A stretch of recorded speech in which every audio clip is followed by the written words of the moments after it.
اگر خشک بھی لیں تو اس کے کوئی مضر اثرات جیسے سائیڈ افیکٹ کہتے ہیں نہیں ہے انجیر کے۔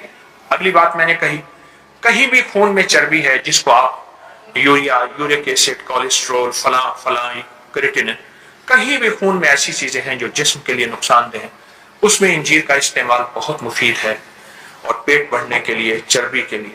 آخری چیز جو انجیر کا فائدہ بتاؤں گا، قبض کے لیے، بواسیر، جوڑوں کے دردوں کے لیے میں نے بہت مفید پایا۔ انجیر دراصل وہ غذا ہے جو زندگی کی صحت ہے، اور یہ جنت کی غذا ہے۔ انجیر جنت میں ہو، زیتون جنت میں ہو۔ دوسری چیز ہے زیتون۔ اس وقت زیتون کے درخت کچھ ملکوں میں جانا ہوا تو زیتون بہت زیادہ وہاں لگایا جا رہا ہے، اتنا زیادہ لگایا جا رہا ہے جس کی حد نہیں ہے، بہت زیادہ۔ میں ابھی اردن گیا تو مجھے پریشانی ہوئی کہ اردن میں تو ویزا بہت مشکل ہے، تو میں یہاں کھڑا تھا، یہ درمیان میں نہر تھی، جیسی ہماری یہ کینال نہر ہے ہماری، یہ بارڈر اسرائیل کا، یہ نہر تھی سامنے، بالکل نہر کے سامنے۔ مجھ سے پہلے یہاں کا وہ ایک کرسچن مسیحی برادری کا ایک گروپ تھا، وہ بھی وہاں سے ہو کے آ رہا تھا، مجھے ملا، لاہور کے حضرات ہیں۔ اچھا، وہاں میں نے دیکھا کہ اس اسرائیل میں اور اردن میں بہت زیادہ انجیر لگایا جا رہا ہے۔ کئی ملکوں میں نے دیکھا انجیر بہت زیادہ، حد سے زیادہ۔ اس کی ایک وجہ ہے، پوری دنیا واپس فطرت کی طرف لوٹ رہی ہے، نیچر کی طرف لوٹ رہی ہے۔ ہم نے اس کو نام آرگینک کا دیا ہے، لیکن واپس فطرت کی طرف سفر ہے ہمارا۔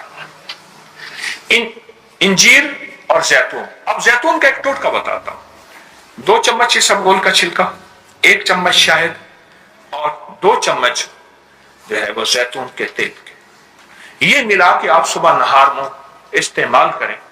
جو شخص یہ چاہتا ہے کہ موسمی تبدیلی ہو یا جسمانی تبدیلی ہو، عمر کے ڈھلنے کے اعتبار سے، دل کے دورے کا کھچاؤ، ذہنی ٹینشن، اعصابی تناؤ، یا کوئی ایسی لا علاج بیماری مجھے نہ لگے، وہ اس ٹوٹکے کو صرف دن میں 1 دفعہ استعمال کر لیں۔ اچھا، اس ٹوٹکے کے ساتھ میں نے ایک تھوڑی سی تبدیلی بتاتا ہوں، ایک چھوٹی سی تبدیلی۔ 2 چمچ اسبگول، 2 چمچ زیتون، 1 چٹکی کلونجی، 25 کلو لوگوں کے وزن کم ہوئے ہیں، کلو، پاؤنڈ نہیں۔ موٹاپے کا علاج ہے، پیٹ بڑھنے کا علاج ہے۔ 2 چمچ اسبگول کا چھلکا اور 2 چمچ زیتون کا تیل، 1 چٹکی کلونجی، چٹکی صرف، اور چٹکی 2 انگلیوں والی، 3 انگلیوں والی نہیں، 2 انگلیوں میں تھوڑا ہوتا ہے۔ یہ صبح نہار میں اگر آپ لے لیں، پانی کے ساتھ لے لیں، کسی چیز کے ساتھ لے لیں، اور اس کو اپنے معمولات میں رکھیں۔ آپ غور سے دیکھیں، اس کے کوئی سائیڈ افیکٹ آپ کو زندگی میں کہیں نظر نہیں آئیں گے۔ اور اگر بعض اوقات بعض لوگوں کو زیتون کا تیل گرم محسوس ہوتا ہے، اسبگول کا چھلکا اس گرمی کو چوس لیتا ہے اور اس کو معتدل بنا دیتا ہے۔ اسبگول کا چھلکا چھوٹا سا ٹوٹکا ہے، چھوٹا سا ٹوٹکا ہے، میں نے اس کے بڑے تجربات دیکھے، اس چھوٹے سے ٹوٹکے کے بہت نتائج دیکھے۔ ایک سفر میں تھا تو وہاں ایک صاحب تھے، ان کو خراٹے آتے تھے، اور اتنے زیادہ آتے تھے، وہ خراٹے کرتے کرتے پھر ان کے بعد ان کا خراٹوں سے سینہ بھر جاتا تھا، پھٹتے تھے، ادھر بازو مارتے تھے، ادھر بازو مارتے تھے، ادھر ساتھ سویا ہوا اٹھ جاتا تھا، ادھر اٹھ جاتا تھا، پھر تھوڑی سی کروٹ لے کے پھر سو جاتے تھے، پھر 3-4 منٹ کے بعد پھر دھماکہ ہوتا تھا، اور ہر بندہ ان سے دور ہوتا تھا، پریشان تھے۔ میں نے کہا گھرالیوں کو تیل دیں، گھر کے دروازے آپ ہوں تو چونچاں کرتے ہوں تو اس کے قبضوں کو تیل دے دیں تو وہ دروازے ٹھیک ہو جاتے ہیں۔ میں نے تیل لیا اور میں ایک ایسے صحرائی سفر میں تھا جہاں کوئی چیز میسر نہیں تھی۔ ایک چھوٹی سی سلور کی کٹوری میں تیل لیا، اس کو ہلکا گرم کیا، اس کو یوں ٹیڑھا کیا، ٹیڑھا کر کے اس کے ناک میں 3-4 قطرے ادھر ڈالے، 3-4 قطرے ڈالے، ہلکی سی جلن محسوس ہوئی۔ وہ رات حیرت انگیز طور پہ خود بھی سکون سے سویا، دوسروں کو بھی سکون سے سونے دیا۔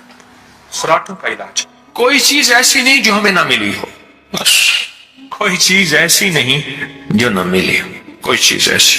اور کہا کہ کوئی بھی چیز لینی ہو اور وہ حاصل کرنی ہو، فرشتوں کو پڑھ کے ہدیہ کر دیتے ہیں اور فرشتوں کو کہتے ہیں اللہ سے دعا کرو یہ چیز ہو جائے، وہ ہو جاتی ہے۔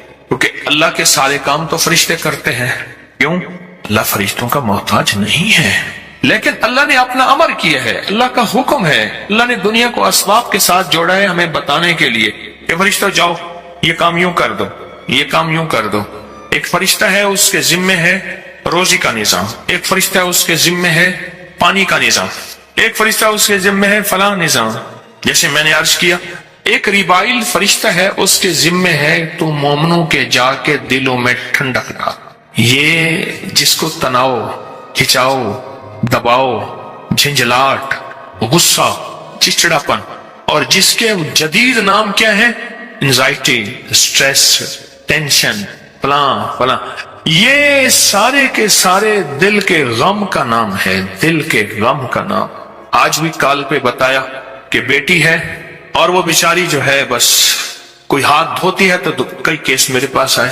مجھے ایک خاتون سامنے بیٹھنی تھی، کوئٹہ سے آئے، سخت سردی تھی، کہنے لگے اماں صحن میں بیٹھ کے سخت کوئٹہ کی سردی میں نہاتی رہتی ہے، نہاتی رہتی ہے، نہاتی رہتی ہے، یخ برف پانی، اور اماں کے ہاتھ کے گوشت نرم پھٹ جاتا ہے. اماں کہتی میں ناپاک ہوں. وہ کہتے ہیں دل کا اطمینان، جی دل کا اطمینان ہوا ہے، مجھے سکون ملا ہے مجھے. اللہ پاک جل شانہ نے اس کے لیے بھی ایک فرشتہ پیدا کر دیا. یا فرشتہ تیرا نام ریبائل ہے اور تیرے ذمے مومنوں کے دلوں میں، ایمان والوں کے دلوں میں ٹھنڈک پیدا کرنا ہے، سکون پیدا کرنا ہے، چین پیدا کرنا ہے.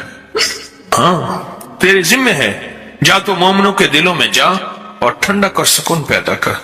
زندگی کے ہر شعبے میں، زندگی کے ہر شعبے میں، زندگی کے ہر نظام میں اللہ نے فرشتے بنائے. زندگی کے ہر شعبے میں، زندگی کے ہر نظام میں اللہ نے فرشتے بنائے.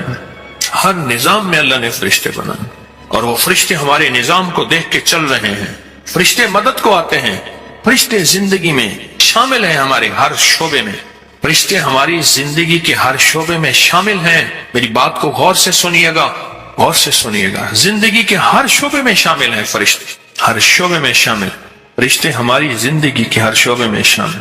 لیکن ہم سے غلطی کیا ہوئی ہے؟ غلطی کیا ہوئی ہے؟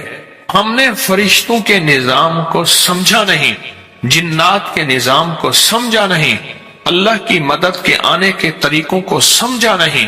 قصور کہاں ہوا؟ پہلے دن سے، لحد سے، مہد سے لے کر لحد تک اماں کی گود سے کام شروع ہوا کہ اماں کی گود نے پہلے دن یہ بتایا ہی نہیں کہ فرشتوں کی ذمہ داری کیا ہے اور فرشتے کیا کرتے ہیں، جنات کی ذمہ داری کیا ہے اور جنات کیا کرتے ہیں. ہم کون سے عمل ایسے کریں کہ فرشتے ہماری مدد کو آ جائیں. فضائے بدر پیدا کر، فرشتے تیری نصرت کو اتر سکتے ہیں گردوں سے قطار اندر قطار. اب بھی تیری فرشتے تیری مدد کو آج بھی قطار اندر قطار آ سکتے ہیں. پر وہ بدر والی فضا پیدا کر، وہ بدر والا نظام پیدا کر، وہ بدر والا ایمان اور بدر والا تقوی اور بدر والے اعمال پیدا کر. دیکھ فرشتے تیری مدد کو آج بھی آ سکتے. فرشتوں سے ہمارا بڑا گہرا تعلق ہے. مجھے کئی لوگوں نے بتایا، کئی دنیا نے بتایا، جب سے میں نے فرشتوں کے ساتھ، بندوں کا اللہ کے ساتھ تعلق جوڑنے کی ایک کوشش کا نظام دیا، کئی لوگوں نے بتایا کہ ہم نے فرشتوں کو پڑھ کے ہدیہ کیا اور ان سے عرض کیا کہ ہمارا یہ کام کرا دیں. حدیث میں سناؤ، فرمایا فرشتے سفارش کرتے ہیں اللہ کو.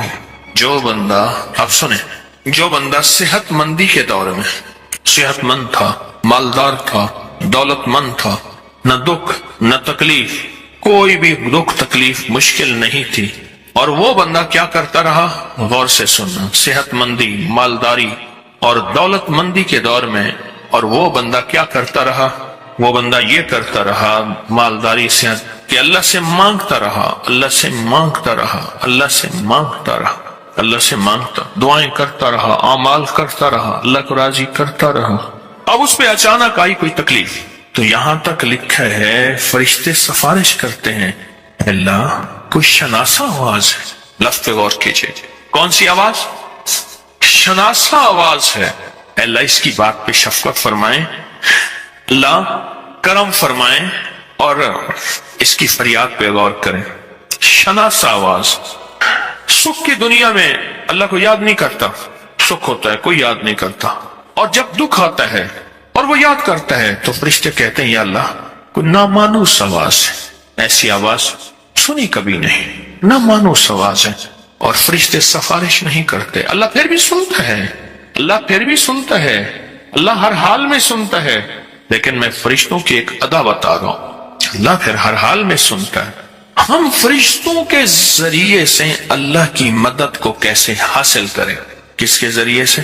اب میرا یہ فکرہ، میرا یہ لفظ اب یاد رکھیں، میں نے جو تھوڑی سی گفتگو کی ہے اس گفتگو میں میں ان فکروں کے ساتھ سمو رہا ہوں، ہم فرشتوں کے ذریعے سے اللہ کی مدد کو کیسے حاصل کریں؟ دعائیں مانگے گئی ہیں، اللہ رحمت کے فرشتے بھیج، اللہ ہماری مدد کے لیے اپنے فرشتے بھیج، دعائیں مانگی گئی ہیں، دعائیں مانگی گئی ہیں، اللہ اپنی مدد بھیج، اللہ رحمت کے فرشتے بھیج۔ بارش کا پانی، میں آج فرشتوں میں بات کر رہا ہوں، غور سے سمجھیے گا، بارش کا پانی مقدس، محترم، اس میں شفا یابی اس لیے ہے کہ ہر قطرے کے ساتھ فرشتہ آتا، حدیث میں آتا ہے، میرے آقا کا فرمان ہے، ہر قطرے کے ساتھ فرشتہ آتا ہے، بارش کے ہر پانی کے ہر قطرے کے ساتھ فرشتہ آتا۔ اور فرشتوں سے ہمارا تعلق کیسے بنے؟ کیوں فرمایا فلاں گناہ کرنے سے فرشتے کوسوں بندے سے دور ہوتے ہیں؟ کیوں فرمایا روزے دار کی منہ کی بو جو روزے کی بھوک کی وجہ سے ہوتی ہے، فرشتے اپنا منہ اس منہ کے ساتھ لگاتے ہیں اور لگانے کے بعد کہتے ہیں اس کے منہ سے ایسی خوشبو آ رہی ہے جیسے مشک کی خوشبو، کستوری کی خوشبو، مشک کی خوشبو اور کستوری کی خوشبو۔ ہم تو فرشتوں سے کے ذریعے سے اللہ کی مدد حاصل کریں، اللہ کی مدد حاصل کریں۔ ہمارے کتنے تعویذات ایسے ہیں جن کے کونوں پہ فرشتوں کے نام لکھے ہوئے ہیں، جبرائیل، میکائیل، اسرافیل، تنکافیل وغیرہ وغیرہ، اسرائیل، کئی نام لکھے ہوئے ہیں۔ کیوں لکھے ہوئے ہیں؟ ہمارے بڑے دانا تھے، فرشت